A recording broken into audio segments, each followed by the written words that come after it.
Hey everybody, it's Chance here with yet another episode of Paranormasight, the Seven Mysteries of Honjo. Last time, we made Shogo kill and also had him die a lot. He was doing this in the hopes to resurrect Yoko, who died suddenly. After meeting a bunch a handful of characters, including a detective, a mother, a high schooler, some police detectives, a weird kid with a sweater, um, and a girl? Question mark, of which I don't know who she was, but she didn't really seem to care. By killing these people and avoiding their curses, we learned some information about how this game does seem to be kind of playing with the UI a bit, um, and the characters are being controlled by us, which is very interesting. I don't know if the game is going to do or say anything about that, but it is fun gameplay at least. Um, so I am curious. Once we brought Yoko back to life, which we, the player, brought Yoko back to life. Shogo did not do this. Shogo blew up and unlocked the story chart, which usually is available, but for some reason wasn't available for us until just now. Interesting.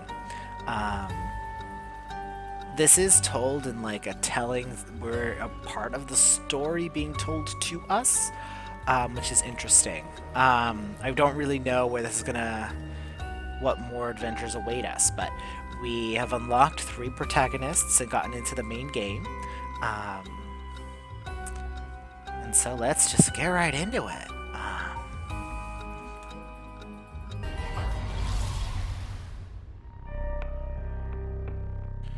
Okay, so we can start with Harui, Shigima, Not Dreams. This happened.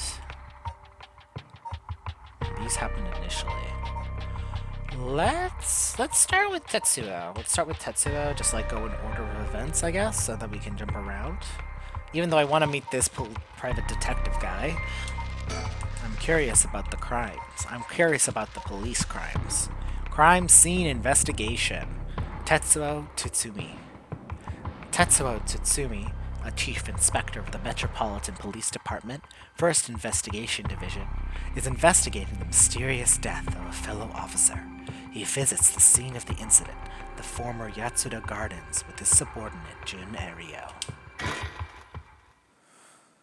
Tetsuo Tsutsumi, 11 p.m.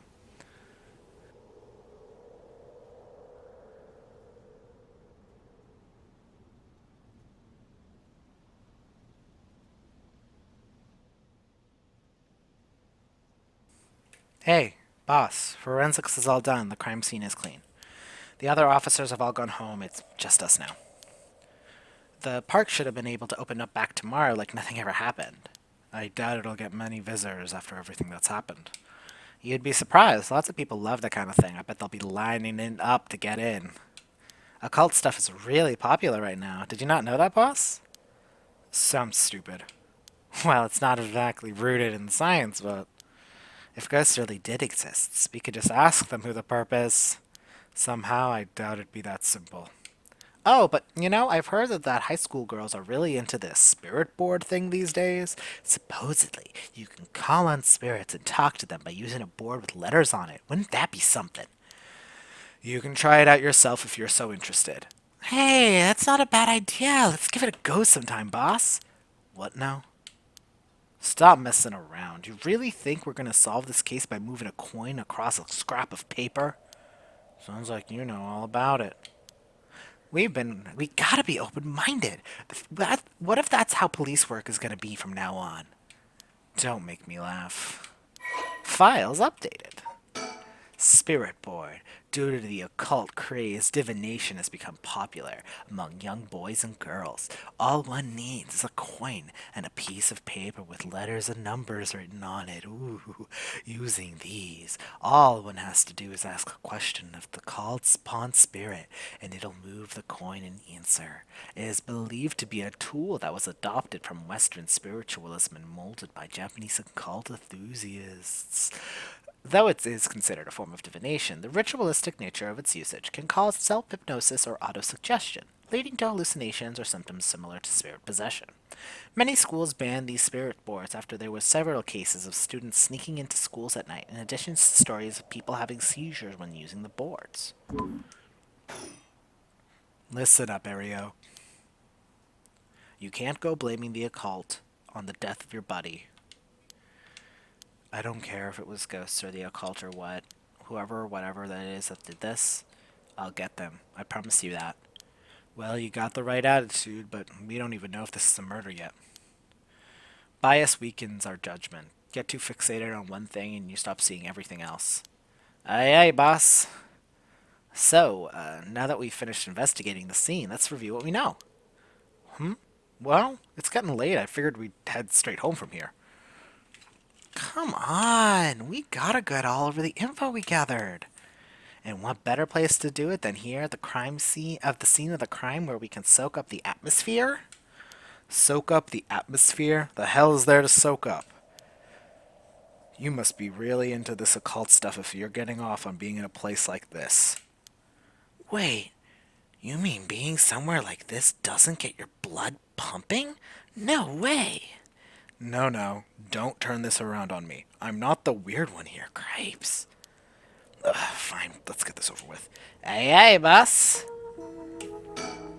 The former Yatsuya Gardens here in Yokohama Ichiome were originally built as a part of the Daimo's estate back in the Edo period. The park became a city property a number of years back and underwent extensive renovations. There's not a soul around at this time of night. Quiet doesn't even begin to describe it.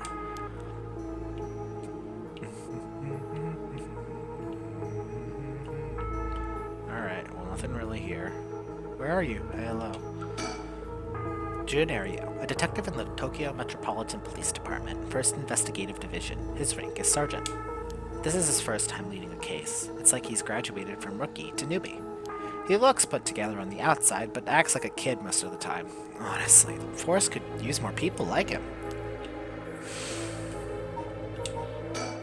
I've got a bad feeling about this case, and my gut is rarely wrong. I knew this would be a treacherous case from the moment we were dragged into it. Ah, hell yeah! Now, this is what you want from a detective story. This is what it's about.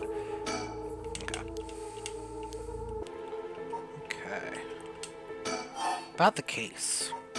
So, early in the morning yesterday, a staff member found the victim collapsed here in the park and called the police when they realized he was dead. While there were no obvious external wounds, the fact that he was a police officer and that there was evidence of a struggle means that it was likely a murder. The Sumida office sent it over to us since it involved the death of an officer, and we were tasked with the investigation. What we need to do is figure out what happened and whether there was foul play involved. I think that about sums things up. I really like this art style, and I like the animations. It really helps, and not really helps, but it's cool. I'm not a fan of I know in some dating sims they're now breathing. I don't like that. But seeing the mouth move and kind of the eyes move and blink, I always found that fun. And I think the slow movement of the sprites adds to the tension, because even when it's there's gonna be something behind you, it still makes you jump. I think the atmosphere of this game is very, very well done. But the case, boss? Yeah. Is this case really important enough to assign to someone from the investigations division? I mean, a friend of mine died, so it's important to me, but it's all up to the higher-ups. I'm sure they got their reasons. Boss, you know something, don't you? It'll all become clear in time. No, try not to worry about it too much. Thinking about it, the only thing we know for sure is the identity of the victim. I mean, that means there must be something special about him, right? Maybe he knew something he wasn't supposed to. Some kind of secret or something? Isn't that right? You're pretty sharp sometimes, you know that? So you've picked up on that, then you should be able to put the rest together yourself.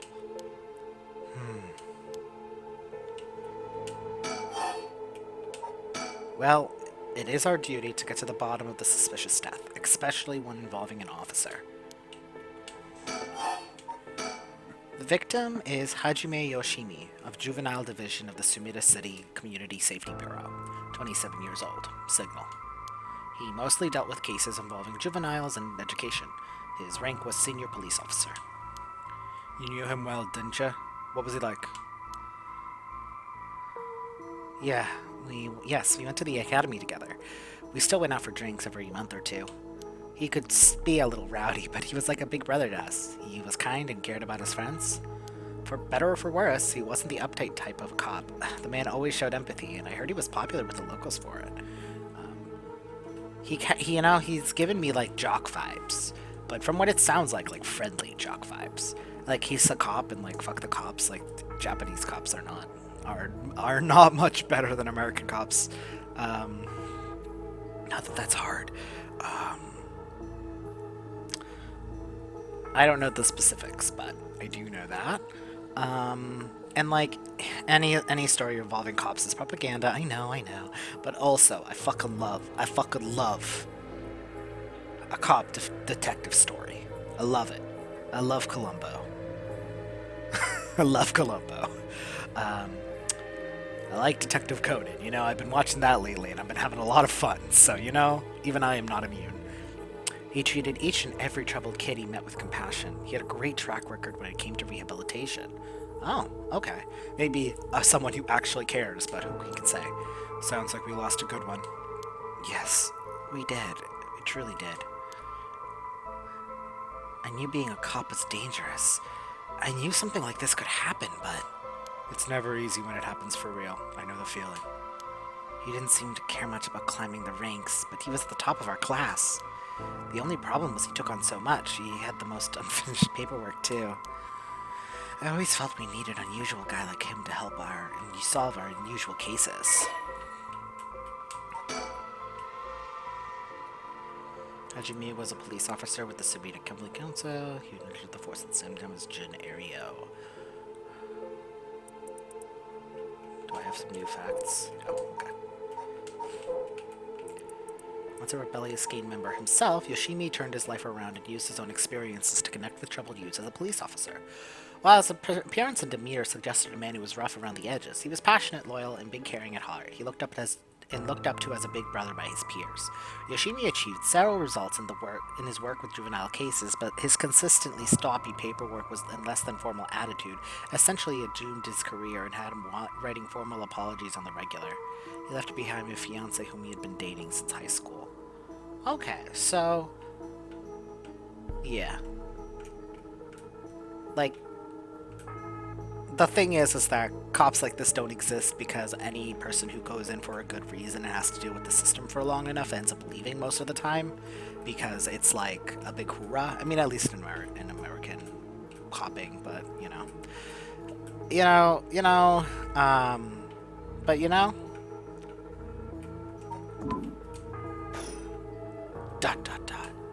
Don't worry, you're plenty unusual yourself. Me? I was the most normal of my classmates. Besides, the real weirdo among us quit the academy a long time ago.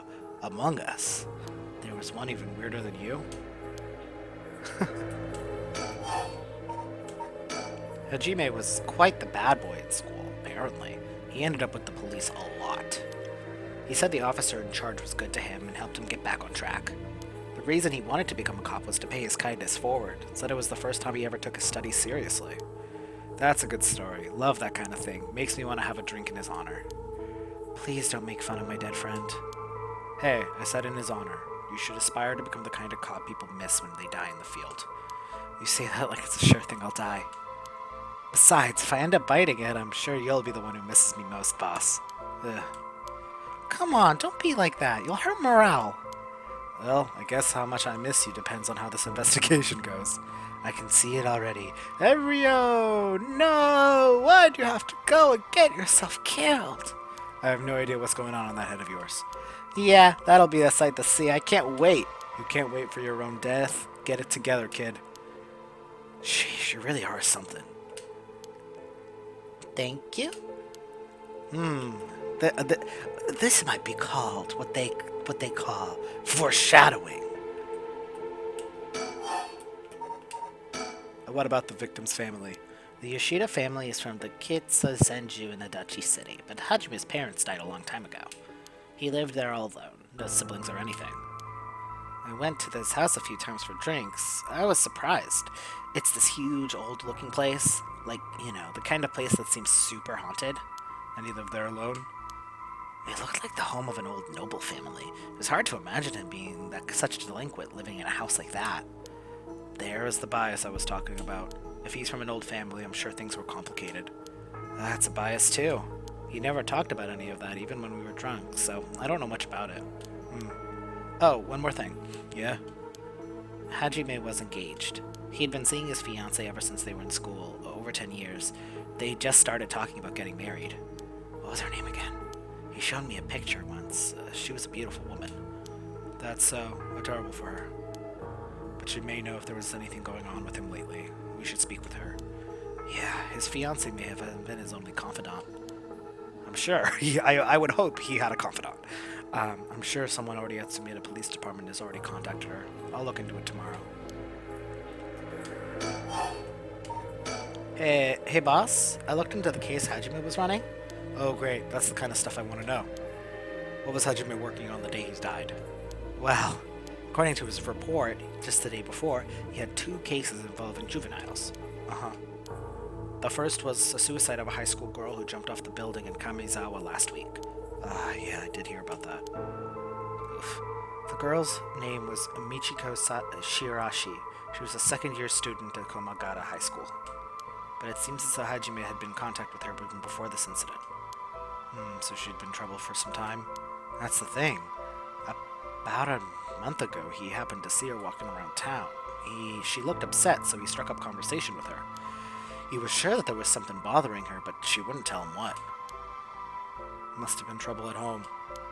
That's what he thought too, but he visited her home and spoke to her parents, but they said there was no problem, so there was nothing else he could do. And now she's dead. It's possible he could have prevented her suicide then. He must have been devastated. And that's why he was looking into this Michiko Shiraishi again. He must have thought that something terrible had happened that drove her to end her life. But ultimately, he never reported the findings of his investigation. I see, and you're thinking that might have something to do with his death?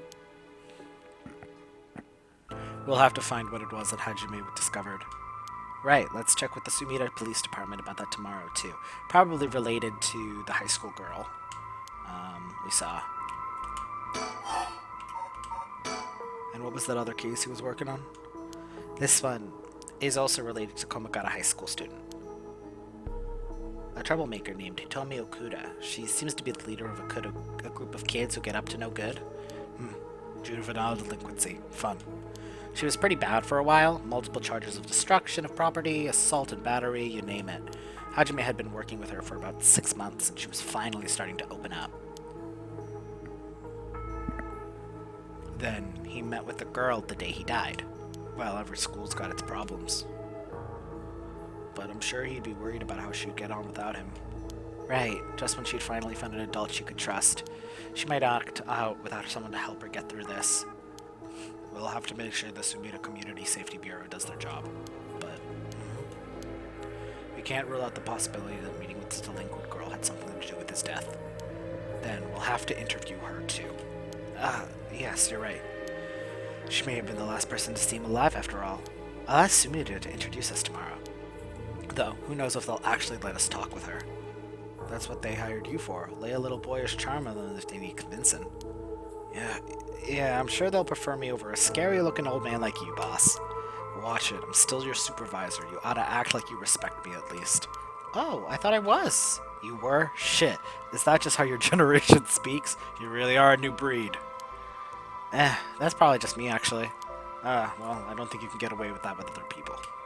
So anyway, boss, were you even listening? His expressions are really good. His design is really good. Yeah. We've got quite a bit to look into. First, the two Komagata high school cases that Hajime was handling, and then we need to speak with his fiancée as well. I believe that's for today, for tomorrow. Boop, boop, boop. Hotsun Hajime Yoshimi. Let's see. Body found at former Yasuda Gardens. Estimated time of death 2 days prior at approximately 11 a.m. Cause of death acute heart failure. Cause unknown. If it's 2 days prior, hey, 11 a.m. is really the questionable part. Because I mean, oh, why do I have a gameplay guide? What's here? Oh, okay, that's in the gameplay guide. Whoops. Haha, whoops. Alright. Signs of a struggle found at the scene. Eckhart's to locate witness underway. Body discovered by groundskeeper, currently investigating the fiancé of the deceased and the two female high school students of Komagata High School that the deceased had been contacted as persons of interest. Okay. This is the exposition episode. About the cause of death. As for the cause of death, we won't know until the autopsy is done. From what we've seen, though, it'll appear like some sort of acute heart failure.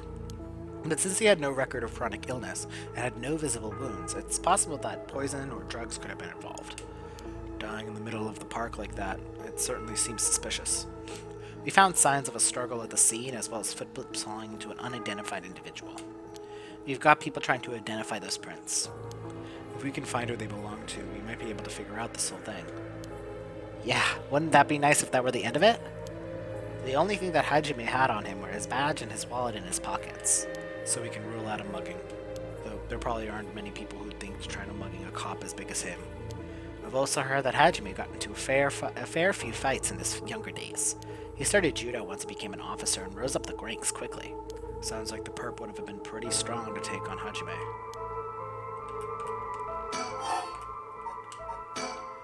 The time of death was around 11 p.m. 2 days ago, outside this park's operating hours, of course. Oh, did I misread that, or?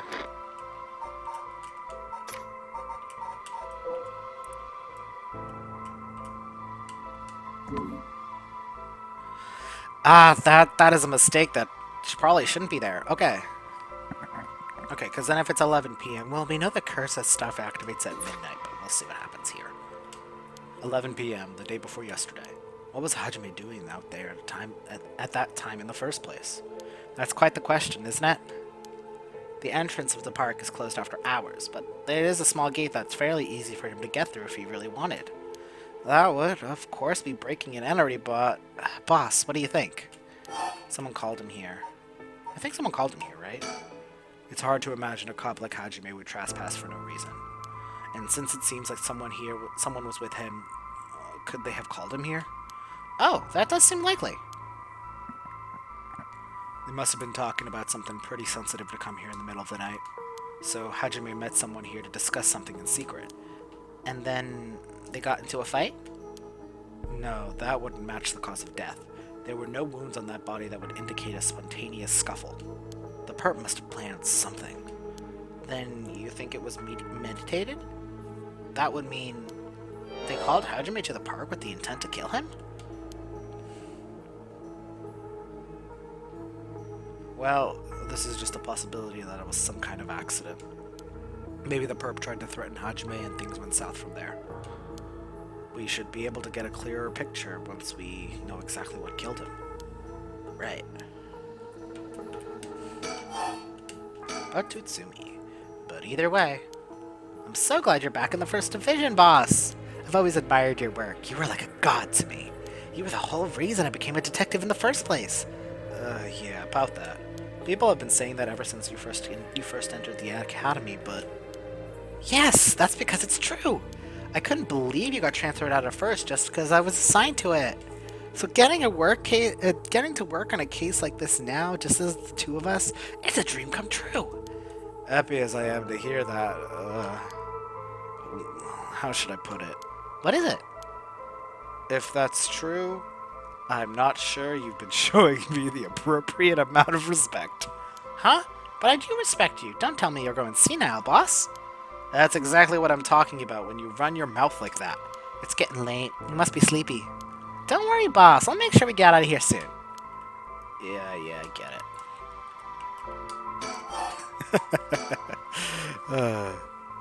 It's like a casual comfort thing. It's very funny. I think it's a difference of clearly more upbeat guys like him and more closed off guys like our main character, like our playable character. I've been wowed by your shrewd detecting abilities all day today. Oh, really? Funny. I've been wowed by you too. On the topic of family, what's yours like, boss? What the hell is wrong with you? Prying into my personal life all of a sudden. It's just, I never heard you talk about them or anything. Oh, are you single? Shut it, that's none of your business. Well, ever since I joined ever since I joined the force, I've been thinking. The department really pressures young officers to get married. I wonder why that is. You don't say anything like that, though. How should I know? I caved to the pressure myself and got married 20-some years ago. Huh, so then... God, you're relentless. She took our daughter and left 4 years ago. Thanks for reminding me. Oh, I'm sorry. I can't believe she'd get up a guy like you. I was never home much. Too focused on work. I'd come home late only to get called right back out again. Plus, being a cop is dangerous work. I don't blame her for getting fed up with it all. How sad, especially when you're out here putting your life on the line. Oh, is that why you transferred out of the first? I was already too late by then. You'd better be careful, Area. You say that, but there's not much I can do here. That's the nature of our job. There aren't many people who really understand it, not unless they're involved with police work, themselves or related to someone who is. But wait, you have a daughter, boss? You really think I want to talk about her after all that? Have some sense. Come on! I promise I don't mean it the way it sounds, but how old is she? So you don't know how to quit, do you? At least try not to look so intrigued. Well, she's a bit of rough around the edges. I think most men are intimidated by her. Last I heard, she's living by herself and going to college. Wow, a college student. Men love an educated lady. Stop that. What kind of cop are you making baseless assumptions like that? She's living on her own, though, huh? You must worry about her. Worry? I don't even know where she lives. Oh, so she hasn't told you. Probably because she knows you'd follow her around everywhere. I would not. I don't think. Come now, we both know that's not true. Listen here. You may look like a mean old man, but you sure have a soft side. What? Is that supposed to be a compliment? I can't keep up with you. We're done talking about this. Oh, no, we're not done talking about this. Oh, that reminds me.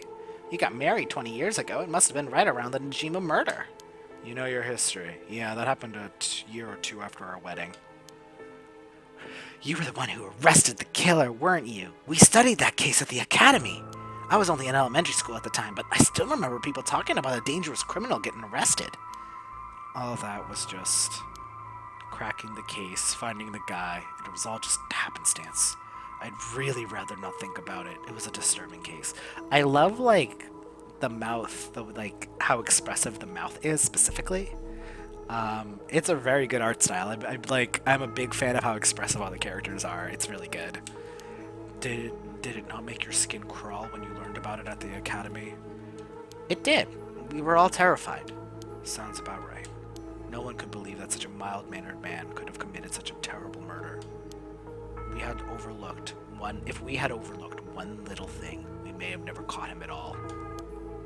I think I remember hearing there was only one charge brought against him at the end. That's right, we didn't have the evidence. I knew there was no way such a meticulously planned crime could have been there first, but we may have stuck Fumicha Najima in his cell, but there was no victory. He always had the upper hand. And after all the damage he did to everyone involved, especially the victim's classmates... It's already been 20 years, huh? God damn it. This is why I try not to think about it. I'm sorry. Okay, the Najima murders overview. A notorious case from over 2 decades ago involving the murder of a female high school student. It first came to the attention of the authorities when part of a human's left hand was discovered floating in Sumida River. Testing revealed it to be belonging to the missing female high school student. As it appeared to have been severely severed deliberately, the police launched a murder investigation. A large-scale search of the river was organized, but the highly polluted state of the water made this impossible. The visibility was poor, the stench was intense, and the divers quickly fell ill. This would have been in the 60s. They succeeded in recovering only the victim's head and what appeared to be her leg before the search was called off. At the time of the incident, Sumida River... Sorry.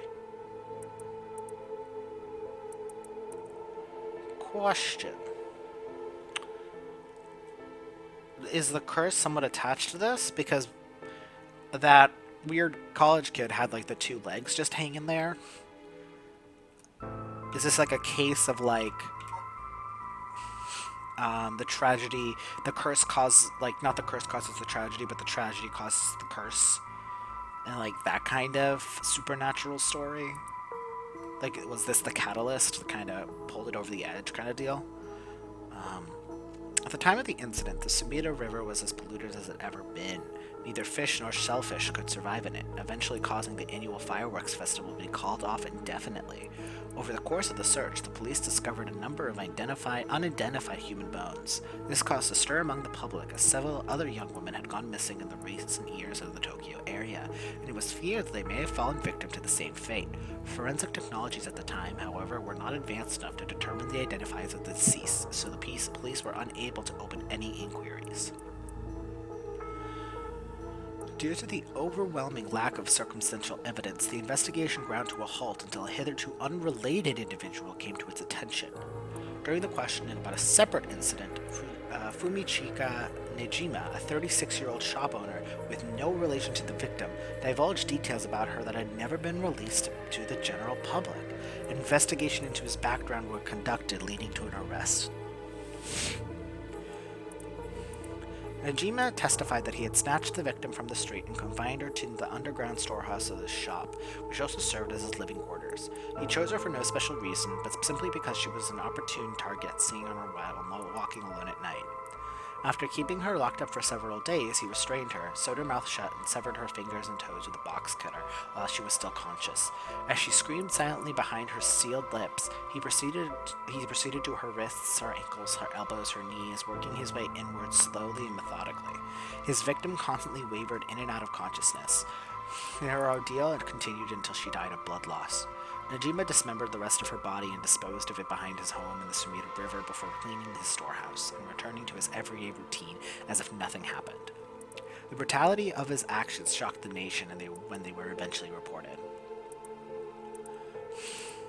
Once apprehended, Najima readily divulged the details of the murder, but was less willing to explain his motive. When asked, he would only break down in tears, saying, "I don't know what came over me, I know it was wrong."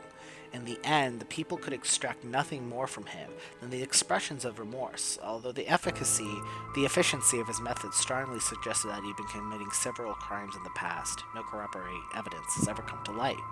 Najima was sentenced to life in prison at his first hearing. The sentence was imposed with no appeal from the defendant. Ooh, ugh. Oh, now, yeah, no, like this is gonna be a supernatural haunted story. It's gonna be great. So, all this occult stuff, have you heard about it, boss? What are you talking about? This Rite of Resurrection thing everyone's talking about. Oh, not you two. I've been hearing about that shit everywhere. Oh, you have? That's surprising. Who cares what people are talking about? It has nothing to do with our job. But don't you think this occult stuff in this case feels, I don't know, realer somehow? The whole thing started right here in Honjo in Sumida City, so I thought that maybe. Cut it out. Nothing good can come out getting involved with that rite of whatever, or the records of fate. Sounds like you know all about it. Boss, are you secretly into the occult? Stop that, seriously, this isn't a joke. This is why you be intrigued by something called the Rite of Resurrection, right after your buddy of yours died, but bringing the dead back to life, that's the stuff of fantasy. It's not real. So don't go hoping for miracles, got it? think? I got a bad feeling. Okay.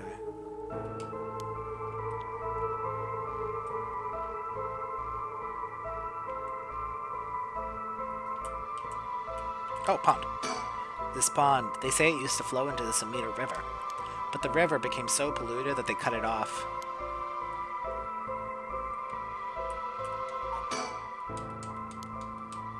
Okay, nothing new there.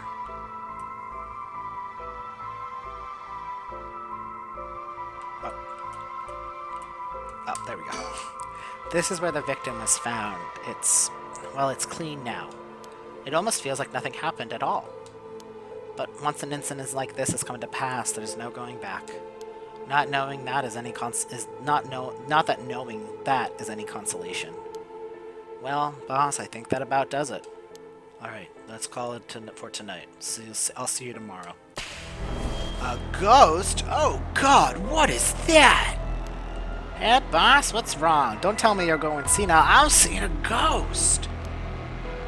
Ooh, darn it! It was that case all along.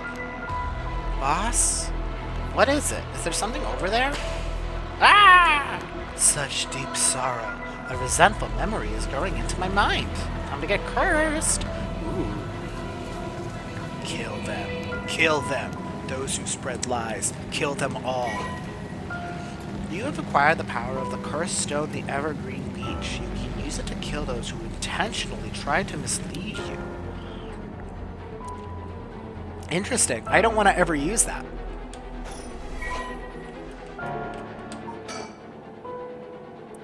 What's the real story?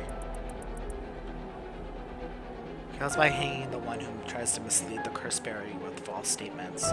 He deceived us with his so-called Rite of Resurrection. The man who tricked the people with his false dark arts swings from a rope. They thought the man had escaped the previous night, but oddly enough, he was found hanging in the garden of Daimyo's mansion that morning. That man, a local named Jinkichi, was known for his kind temperament and skill in crafting Netsuke clasps. While his life wasn't always easy, he was optimistic, the type to smile through at whatever life threw at him. He was the kind of man you would rely who would take care of those who didn't have anyone else to rely on. The prosperity of the ukiyo-e boom brought must have been what fanned the flames of his greed. The old craftsman was found in a miserable state, as if sentenced to some cruel fate. Perhaps he had ended his own life, unable to bear the weight of his crime. But dead men tell no tales, and the people who thought of him as a bad man, even in death. He hung there for days till his neck stretched horrifically, a visage of pain still etched into his face. It was clear he must have struggled greatly as he died, his flesh marked with dark scars where the rope was wrapped around his whole body. The beech tree's leaves do not fall, and neither did the man's body hanging from it.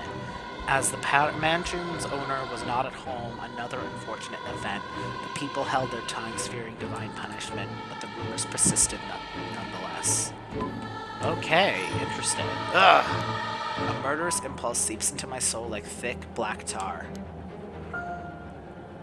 I'm not gonna kill anyone. No. Kill. Can you hear it, curse bearer?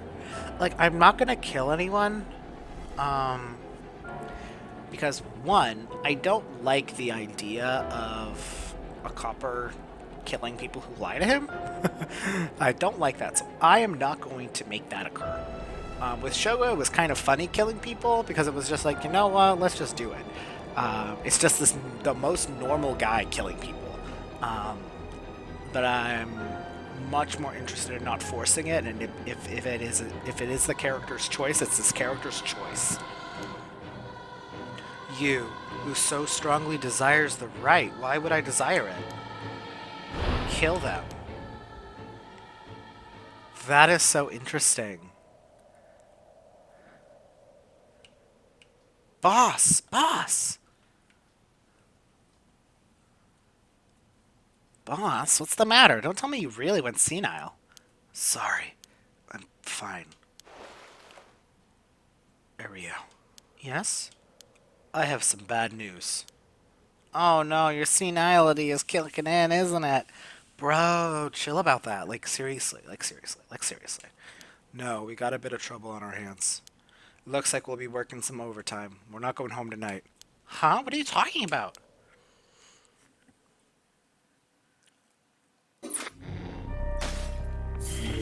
Okay.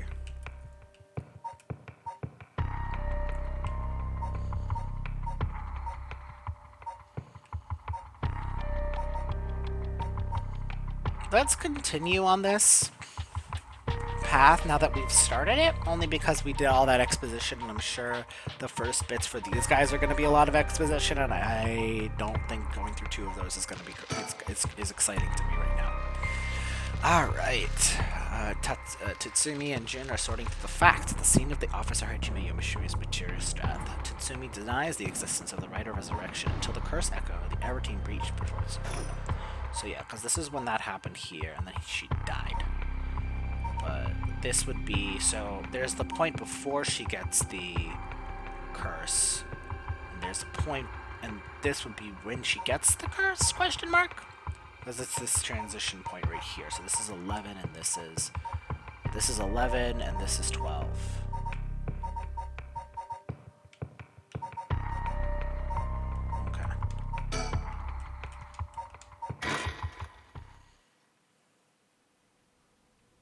Tetsuo Tatsumi, 12 a.m.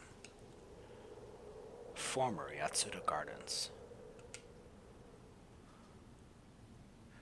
Okay, so let me get this straight, boss. The Rite of Resurrection really exists? And to do it, and to use it, you have to kill people using the power of curses from the 7 mysteries of Honjo? And that the curse you have is from the story The Evergreen Beach that's told in this area? Is that right? Yeah, pretty much. You're quick on the uptake. You weren't your usual silly self when you were explaining, so I knew you were telling the truth. I'm never silly. The only thing I have trouble believing is that you're taking this occult stuff seriously now. I mean, talk about paranormal. I thought you didn't believe in any of that. It's not that I don't believe in it. My familiarity is why I've tried not to get too close to it. Oh, this guy is just like curious. Okay. He seems like a serious guy, but he's just like, no, I'm actually really familiar with it. Are you being a sore loser? Not admitting you were wrong? Oh, shut up and listen to me. No point in trying to hide things anymore. We won't get anywhere if you don't understand this, so listen up. Please, just listen. You don't have to keep saying it, I'm listening. We don't have time to waste. Let's talk as we walk. Hey, wait for me, boss. Did I start running?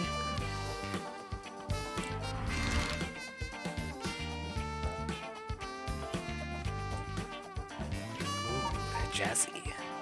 Railgoku Bridge.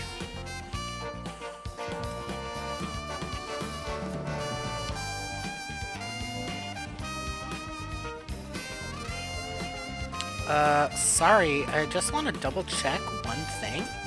You're telling the truth, right? This isn't a side effect of your seniality? It's the truth. Not like I can prove it, though.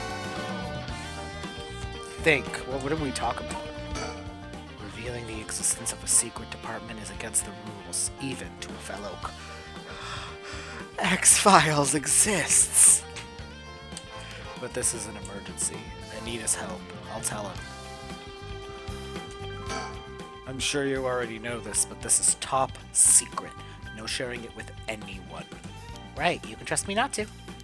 But no, I just can't believe it.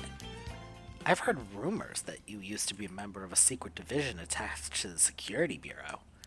I can't believe you actually have a department called Paranormal Affairs. Yeah, I'm sure it comes as a shock. I couldn't believe it myself. I thought the higher-ups were messing with me. It really had me worried for a while there. No, this is incredible.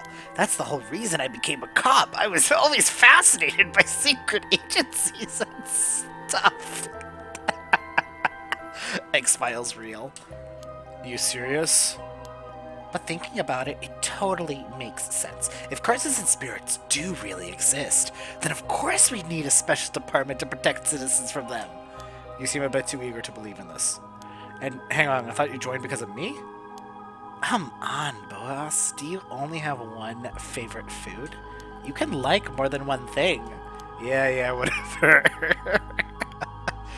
In any case, the official stance is that the supernatural doesn't exist, so paranormal affairs operates in secret. Still not sure why they stuck me here. In those 4 years, I worked on nothing but cases involving the supernatural.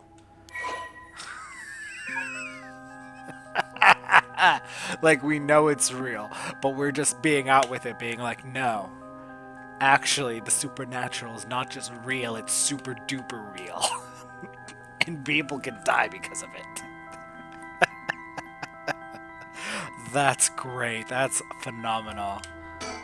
Paranormal Affairs Bureau, although officially called the Tokyo Metropolitan Police Department, Security Division, Special Security Unit, Paranormal Affairs Bureau, it is more commonly referred to simply as Paranormal Affairs. Only a handful of people know of its existence, even within the police force. As the name suggests, it specializes in investigations and resolutions of cases involving the paranormal phenomena. Since the existence of paranormal phenomena is not public knowledge, nor is it readily believed by the general population, the Bureau's activities are conducted in the utmost secrecy. Currently, there are only 5 members, including the chief. The Bureau has a network of psychic contacts across the country who assist in their cases, including Mio Kurasuzu. The Bureau undertakes investigations into any suspicious stories that cross their desk, though the vast majority turn out to be hoaxes. Due to the sheer volume of cases, closed-lipped, experienced detectives without paranormal abilities as their own, such as Tetsuo Tatsumi, are sometimes inside to investigate. The current chief of Paranormal Affairs is a man named Kiru Nakagoshi. He was born to a family of psychics who have been involved in keeping the world safe from paranormal phenomena for ages. No, for generations. And has served Mio Kurasuzu's mentor since discovering her. Kiru is an elusive figure. Very few have met him in person, and he is rarely seen in the office. It is said that this is because he has often been the target of curses. However, some theorize that it is in fact because Kiryu is not of actual flesh and blood at all. His seat in the office is usually occupied by a Nue, a legendary creature found in Japanese folklore. The Nue resembles an ordinary white thrush, and acts as Kiryu's messenger, leading to the bizarre scenes of police officers earnestly approaching their findings to a bird. The term Nagagoshi case serves as a code name to refer to cases under the investigation by Paranormal Affairs. Struggled reading that. Okay, let's open. Alright, let's see. Jun is a young detective with the Tokyo Police Metropolitan Department, First Division with the rank of sergeant. Jun encountered a curse echo while investigating the mysterious death of his colleague, Hajime Yoshimi, the former Yasuya Gardens with Tetsuo Tsutsumi.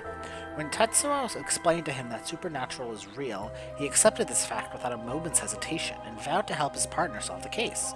Born to a relatively well-off household, Jun developed a healthy sense of self-esteem and an optimistic outlook on life. Although watching action movies and detective series as a child instilled with him a desire to help those in need, it was the sight of Tetsuo Tatsumi, who was in charge of investigating a case Jun was involved with then as a student, that truly inspired him to become a police officer. While Jin still maintains a strong respect for Tetsuo, he also gets much enjoyment out of making casual cracks to get a rise out of the veteran officer. As an adult, Jin continues to hold on to the faint hope that the world is as he pictured it in youth, a thrilling place in which superhuman heroes do battle against secret or evil organizations. He attended the police academy with Richter Kai, who is now a private investigator. Oh! The two initially became friends when June found Richter holed up alone in a reference room scouring over old crime data, and invited him to go bowling, a popular pastime during this era. Oh, okay. Interesting. Alright. The Evergreen Beach. The gruff police detective at Shogo Okie met at Midori-cho Park. Tetsuo is a veteran detective of the Tokyo Metropolitan Police Department, 1st Investigative Division. He was possessed by the Evergreen Beach Curse Echo while investigating the former Yatsuda Gardens. Previously, a member of the Secret Paranormal Affairs Bureau within Tokyo Metropolitan Police Department's Security Division, he makes use of his experience with the investigate the large ongoing curse. He makes use of this experience to investigate the ongoing large-scale curse incident with his partner, Jun Area. Rather than sitting behind a desk, Chief Inspector Tsutsumi has always worked in the field as he moved his way up the police force. Behind his stern face lies a compassionate man, ever prepared to help his fellow officers. That same attentiveness to his work and colleagues, however, caught Tetsuo's marriage several years ago. Tetsuo has a penchant for candy and desserts, which he tries but fails to conceal from the other officers at the risk of appearing soft. He delights in buying local sweets wherever he is sent to investigate a case, and would often volunteer to be dispatched to distant locations to acquire them, while he was also with the Paranormal Affairs Bureau.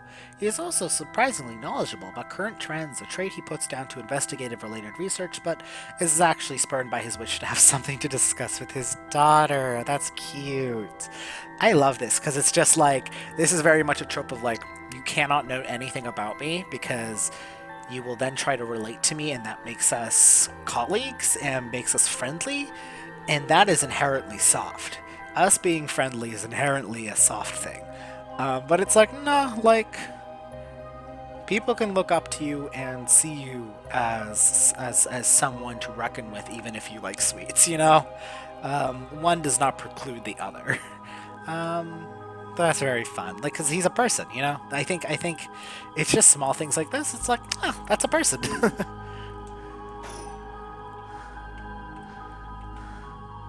Think.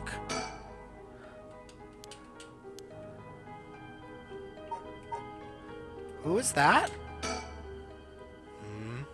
Someone's watching us. It doesn't seem like they're gonna run. Let's just keep an eye on them for now. Okay, interesting. Well, he's not stupid, but he sure can be slow sometimes. Even though I think that positivity of his may come in handy at some point. Okay, well, I guess we're continuing talking. So, do you, have it? Have what? A spirit sense, of course. Are you what they call spiritually gifted? Nope, I've never felt anything at all.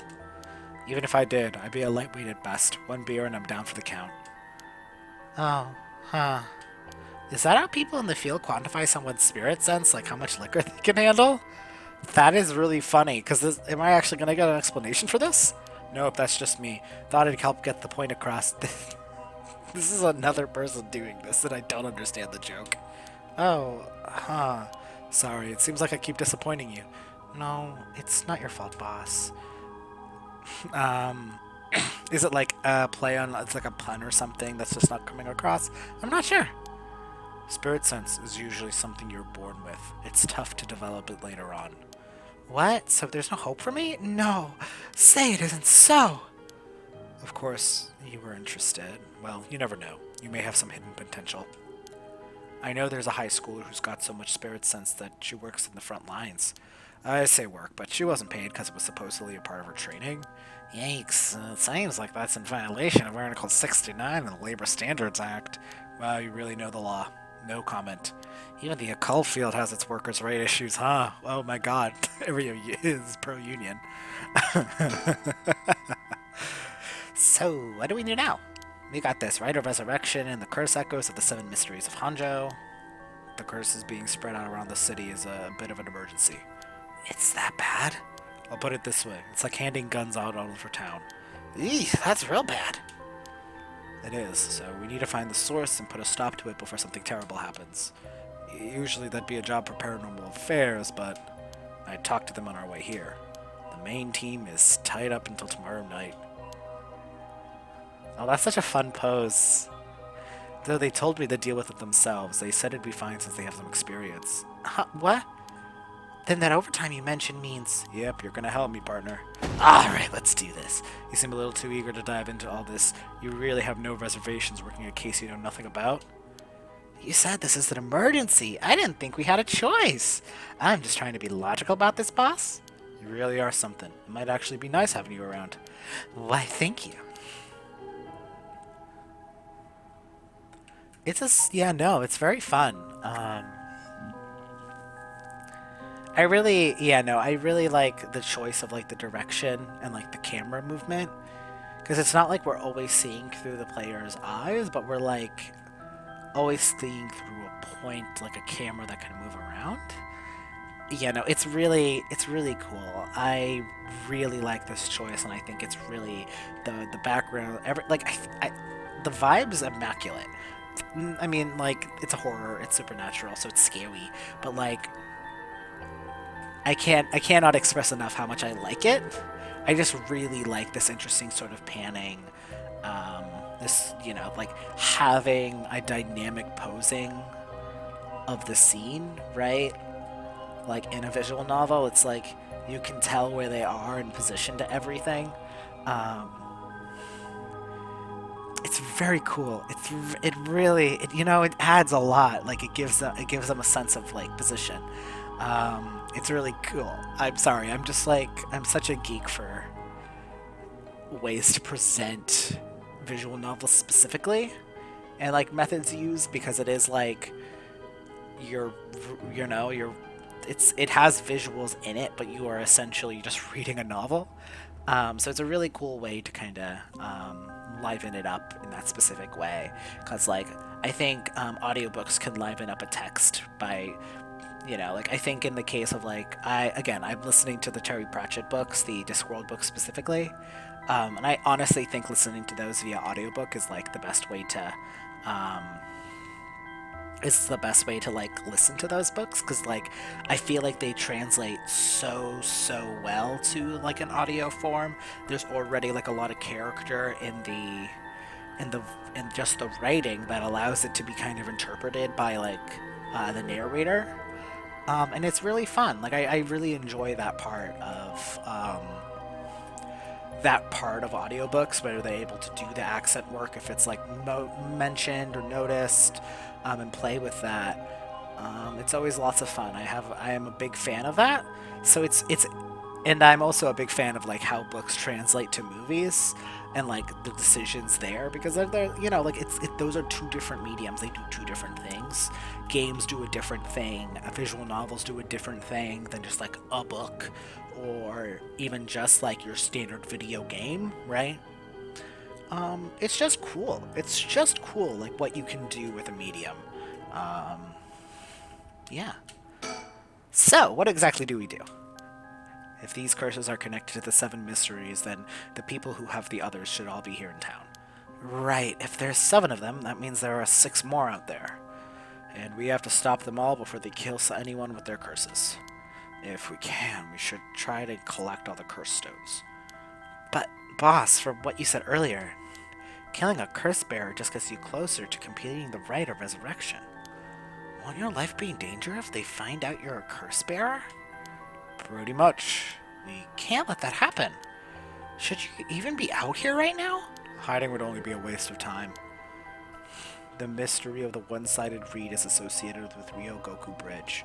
I was hoping we'd be quick enough to run into the one-sided reed's curse bearer, but no such luck it seems. Well, if nothing else, maybe word will spread and the cops are on the lookout and people will behave. That's putting a lot of trust in whoever these people are. But it's possible that the other curse bearers with the same idea will come here. Talk to anyone you see who seems suspicious. Ugh, that means someone who may have the power of a curse. Understood. In that case, why don't I ask that guy who's been watching us the whole time?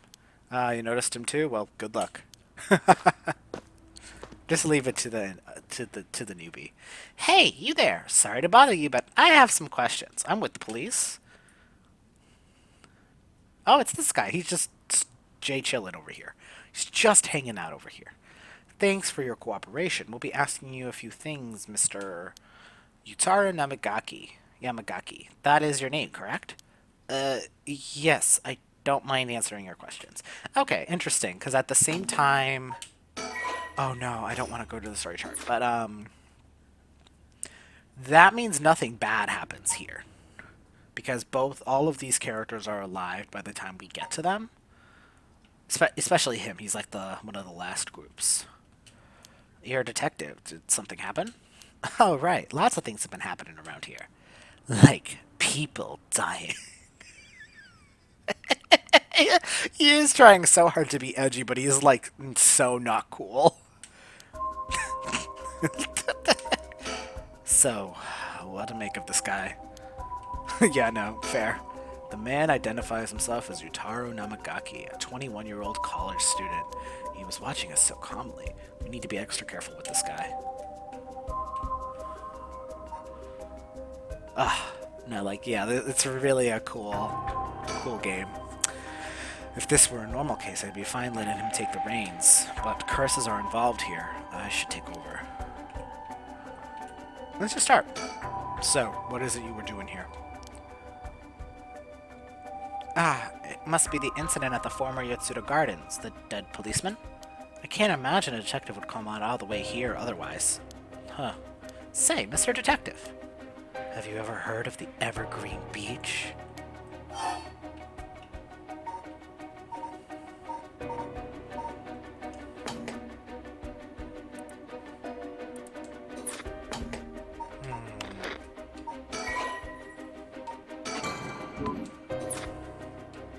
How would you answer my question first? What were you doing here?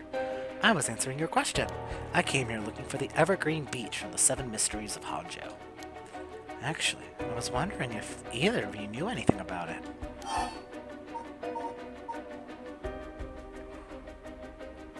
Not here. If it's the Evergreen Beach you're after, you're better off looking out at the former Yatsuda Gardens than there. Oh, you sure know a lot about this. But that's what I thought. Detectives, you have the cursed stone of the Evergreen Beach, don't you? You? How did you know? Ariel, you idiot! That was a lot easier than expected. Oh, crap. Sorry. It was a simple interference. I guess you would have taken the curse if you were... Oh, sorry. It was simple inference. I figured you would have taken the curse if you were just in the gardens. If you know that, then you must be a curse bearer yourself. I have no intention of hiding anything. I plan to tell you from the start. Look! This is my curse stone. I believe it's called Foot Washing Mansion?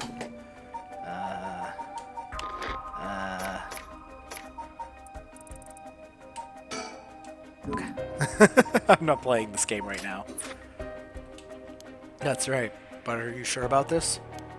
Not so rash that I killed someone as soon as I found out they were a curse bearer, not without talking to them first.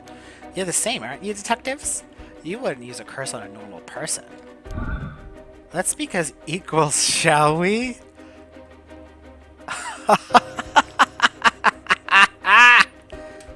Boss? Sure. We'd rather resolve this amicably, too. Oh my god. That is so funny. I've already muted it, so I can't hear it, and that seems to be the trigger point. Oh my god. He really is a curse bearer. He may be only talking to us to try to activate his curse. I'll have to be wary of anything he asks me to do. I could tackle him and pin him to the ground, but that might have something to do with this curse. Any slip of the tongue could get us killed. I'll have to try to discern what activates his curse. So what do I do? Don't worry, bestie. I already got you. I got you, boy. Before we talk, there's something I should tell you. This is my curse stone, the Evergreen Beach, just like you thought. What? Boss, why would you tell him? As for how the curse works... Boss, are you having another senior moment if you tell him that? It hangs to death anyone who would try to mislead me. So if you try to lie to me, the curse stone will let me know. I don't have to use it to tell, understand? Whoa, really? That's super useful! I see. Understood. That's a pretty useful power for a detective. Now then, let's talk. Damn, it seems I lost the upper hand. No point for petty tricks then, I'll be honest with you. So far, so good. That is so funny. I love that. Oh, that is so good. There's someone I want to bring back. I'd like your assistance in collecting soul drinks. It's top tier comedy whenever he says something and that shows up. Because he's just like, I'll be honest with you, use curse. There's someone I want to bring back. I want your assistance. Use curse. Can't help you. Please. All you have to do is tell me who the other curse bearers are. Sorry, but as a police officer, I can't look the other way and let you go. It's like I'm like holding my controller at an angle here, to make sure I don't accidentally click it, because I don't want to kill anyone. Please, if you help me, I'll let you two go as well.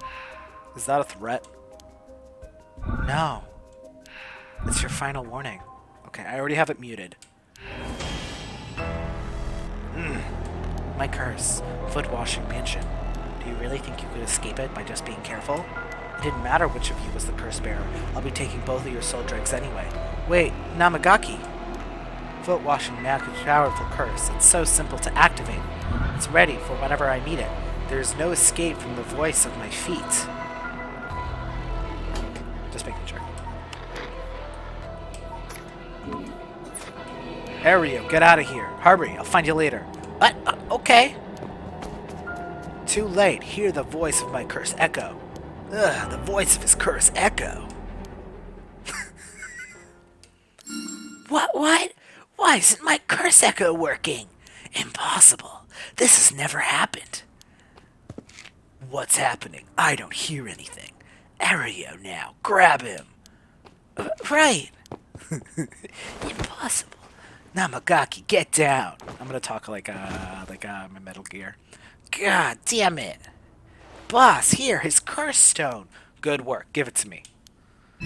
Chris acquired the foot washing mansion. That is so funny. This is the funniest game. This is the funniest thing, the way things could have gone. Damn it. Why? What do you think, boss? Should we lock him up? I haven't even touched you. You can't consider that assault of a police officer. Let him go. All we need is a stone. Ugh. How could this happen? My Rite of Resurrection. Give it up. The rite was too good to be true from the start. I don't know what happened to you, but you'd be better off mourning whoever you lost the right way. Now get out of here. Damn it. Oh, that was a close one, right, boss? We'd probably be dead if he had activated his curse. Yeah, I'm not sure what, but something stopped his curse from being... Ugh. Boss, are you okay? Does having another curse stone hurt? Yeah, the curse from this one is flowing into me too. Oh no. Sorry, I'm like talking like that now. I mean, I think this one is much funnier. And I think now knowing that it's like Shogo killed that high school girl. That is simply what he did. The other characters, I clicked the button. I did kill them. So, if someone dies, I want it to be because of Tsumi's choice and not because of my button clicking. Ah, I see. I always thought this was one of the stranger of the seven mysteries. I don't know why. This sure is something. What do you see?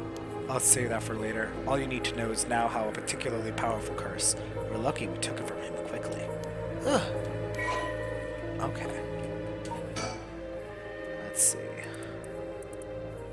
Kills by crushing the one who hears the command. Wash. Ah! Haha! She was an accomplished onmyoji. Alas, she did not use her talents for the good of the world or for the people, but for her own selfish pursuit of beauty. A classic horror story. After a fierce battle, the woman dragged herself through the streets. It was like something had gnawed away at her body. Will I die? I've already obtained what I needed, as long as I have this. Suddenly, a terrible realization dawned on her. Her legs wouldn't move. She fell to the ground. What was happening? Surprised, she had looked down. Her foot, once so beautiful and delicate, had grown ulcerated and rotten. He got her. She was on the verge of death and covered in filth to boot. Crawling to a nearby house, her breath caught up in her throat, and the curious residents opened up but recoiled from what they saw. My foot is so filthy. Someone, please, quickly. The woman expired while mumbling something unintelligible, and so ended the life of a woman consumed by evil. Well, that makes one stone. Where do we go to now? We'll visit all the places associated with the mysteries while it's still dark out. You mean we have to do that all over again? I hope they aren't as aggressive as him, but people will do some crazy things to bring back someone they love. Seems that the hatred of the cursed stones are imbued with what makes people more willing to kill. Really? Then what about you, boss? I'm fine. It may not have any spirit sense, but it's tough when it comes to this stuff. That's why they loved me in Paranormal Affairs. So you are spiritually gifted after all. Alright, let's head to the next place. I'm curious. If I did click the button, would he have done it still? I don't know. Alright. Alright, so that's it for today's episode of Paranormasight, the 7 Mysteries of Honjo. This was an exposition episode, but I'm really excited about playing more of this game. I'm going to be honest with all of you. All of these first few episodes have been recorded in the same day, and I'm probably going to do another one after this too. This game is really well directed and written so far. Or really well directed. Like, I think the writing, now that we're getting into it, is pretty good. And knowing that that initial bit was the prologue kind of helps, because it's just like, that prologue was, of course, it was a prologue, so it didn't even have all the information, while now we're getting some fun info and some interesting things, and it's a bit more exciting. It's a bit more exciting. I am curious to see how the other routes will go, because this one in particular seems a little... This one's funny, because this one's clearly like more of a mystery story than a horror supernatural. Like, this specific is like a detective thriller. So that's kind of the vibes it's giving, which is a subset of horror, yes. But it is not scary in the same way so far. Like, there hasn't been any actual jumps. Just kind of like vibes and like set setting. Unlike with Shogo, how there were some jump scares in there. That man was easily caught off guard. So, alright, see you guys next time. Bye!